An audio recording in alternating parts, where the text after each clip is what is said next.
प्रलय 2.0 32 साल बाद हम क्यों कह रहे हैं बताएंगे आपको, लेकिन जरा ये खबर देख लीजिए और फिर आते हैं प्रलय 2.0 की खबर पर। यूक्रेन में जंग के बीच आज की सबसे विध्वंसक खबर, टैक्टिकल न्यूक्लियर हथियार से लैस रूसी जहाज रवाना। आर्कटिक की तरफ तेजी से बढ़ रहा है रूसी जहाज। नॉर्दर्न फ्लीट की पनडुब्बी भी रूसी जहाज के साथ रवाना। ये जहाज नहीं है, ये प्रलय का सारथी है। क्यों हम ये कह रहे हैं आपको बताएंगे। नोवाया आइलैंड की ओर बढ़ रहा है रूसी जहाज, और ये जो रूसी जहाज है इस पर कुछ ऐसा है जो तबाही ला सकता है, इतनी बड़ी तबाही जिसकी जो दुनिया ने सोचा तक नहीं होगा। ये नोवाया आइलैंड क्या है, ये अचानक ये जो जहाज है वो सुर्खियों में क्यों आ गया है, 32 साल बाद क्या होने जा रहा है, आइए अब आपके सामने रखते हैं, पूरी खबर आपके सामने रखते हैं। ये खबर देखिए, समंदर में रूसी एक्शन पर नॉर्वे के इंटेलिजेंस ने एक बहुत बड़ा दावा किया है और इससे पूरी दुनिया में खलबली मच गई है।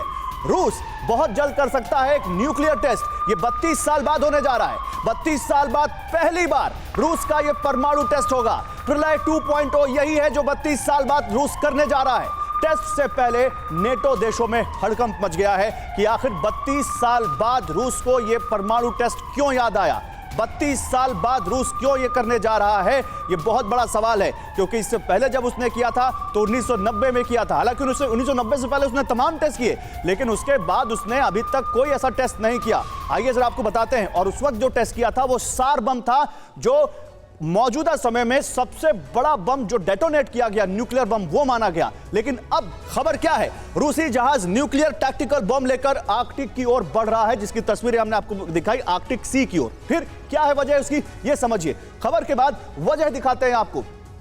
वजह है कि रूस जल्द परमाणु परीक्षण कर सकता है। ऐसा नहीं है कि रूस के पास परमाणु हथियार नहीं है, रूस के पास दुनिया में सबसे ज्यादा परमाणु हथियार हैं। लेकिन यह क्या है, इसमें क्या खास है, यही समझेंगे। और खास बात क्या है, 32 साल बाद रूसी जहाज न्यूक्लियर टैक्टिकल बॉम्ब के साथ निकला है। यहीं पे सारी कहानी है। न्यूक्लियर टैक्टिकल बॉम्ब बताएंगे आपको। किसका दावा है, नॉर्वे की खुफिया एजेंसी ने रूसी परमाणु टेस्ट की आशंका जताई है। यह नॉर्वे कह रहा है। अब खुफिया परमाणु टेस्ट क्यों, खतरा क्या है। रूस परमाणु हथियारों के जखीरे को तेजी से बढ़ाने में जुटा है। वो रूस जिसके पास दुनिया में सबसे ज्यादा परमाणु हथियार ऑलरेडी हैं। रूस की परमाणु तैयारी से दुनिया में एटमी युद्ध का खतरा बढ़ गया है। यह खतरा बढ़ा है यहां पर। अब रूस का परमाणु हथियारों से लदा हुआ यह जहाज कैसे निकल रहा है, कहां जा रहा है, यह समझिए आप पहले इस मैप को ध्यान से देखिए। यह आप देखिए, यह नॉर्वे है, यह स्वीडन है, यह फिनलैंड है, यह रूस है, यानी यह यूरोप है। आगे आप बढ़ते हैं तो यह बैरेंट सी है, और बैरेंट सी की तरफ आप आगे बढ़ते हैं तो यह कारा सी है। इन दोनों के बीच में एक द्वीपों का समूह है जिसको नोवाया जेमलिया नाम का एक द्वीप जहां पर है। और यह नोवाया जेमलिया जो है यही रूस की वो परमाणु परीक्षण साइट है जिस पर 32 साल पहले रूस ने परमाणु बम का परीक्षण किया था।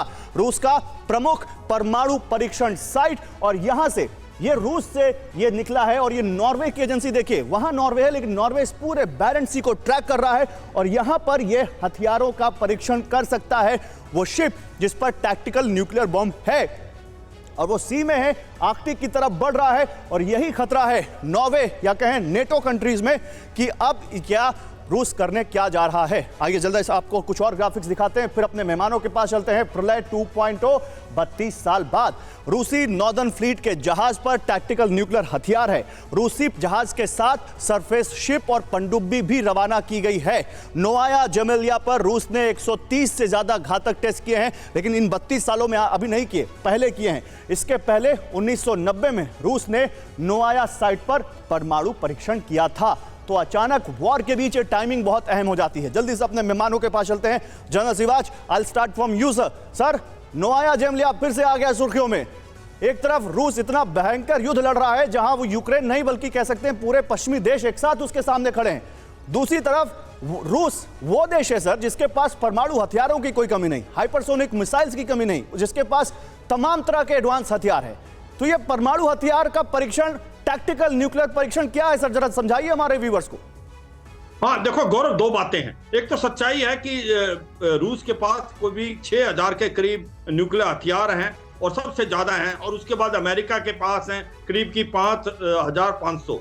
मगर ये सच्चाई है कि जो रूस अब कर रहा है उसके दो रीजन हो सकते हैं। एक तो कहीं ना कहीं ये प्रेशर टैक्टिक्स है, एक ये बताने की कोशिश कर रहा है नाटो और अमेरिका को कि अगर आप हद से पार जाएंगे तो रूस जो है न्यूक्लियर हथियार इस्तेमाल करने के लिए पीछे नहीं हटेगा। और दूसरा ये भी है कि टैक्टिकल न्यूक्लियर हथियार इतने नहीं बने थे 30 साल पहले। अब जो टैक्टिकल न्यूक्लियर हथियार की बात हो रही है, जो छोटे न्यूक्लियर हथियार, सर टैक्टिकल न्यूक्लियर हथियार मतलब क्या? वो क्या हल्के बम होंगे, वो क्या छोटे बम होंगे, क्या होगा वो?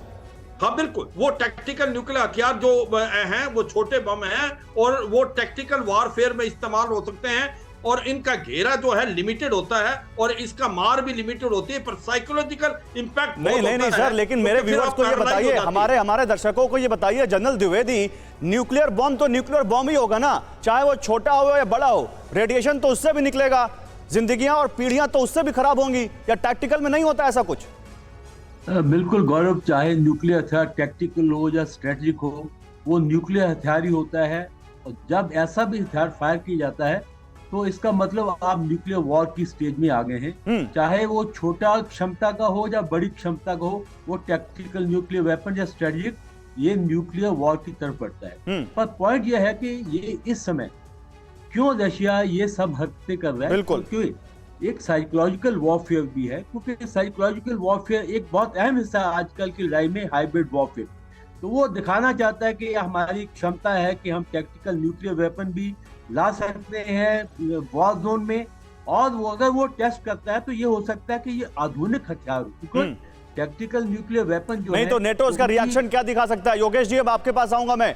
योगेश जी, नेटो देशों में खलबली, और खलबली होनी भी चाहिए, क्योंकि नेटो देश बिल्कुल पुरजोर तरीके से यूक्रेन को समर्थन दे रहे हैं।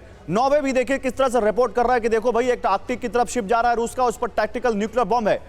इसका क्या रिएक्शन होगा नेटो देशों में?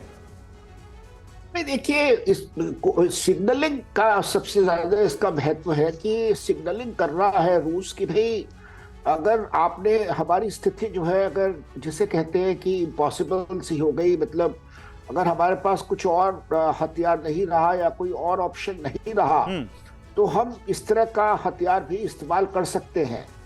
तो ऑब्वियसली नहीं तो क्या अभी वो स्टेट है क्या? अभी हम ये वॉर उस स्टेट पर पहुंच गई है जहां रूस परमाणु बम का परीक्षण कर रहा है, परमाणु बम से हमला कर सकता है, ऐसा कोई स्टेट आपको लगती है? सिग्नलिंग है गौरव, सिग्नलिंग का मतलब यह है कि भाई दूसरे देशों को मैसेज देना कि भाई हम इस तरह का कदम उठा सकते हैं।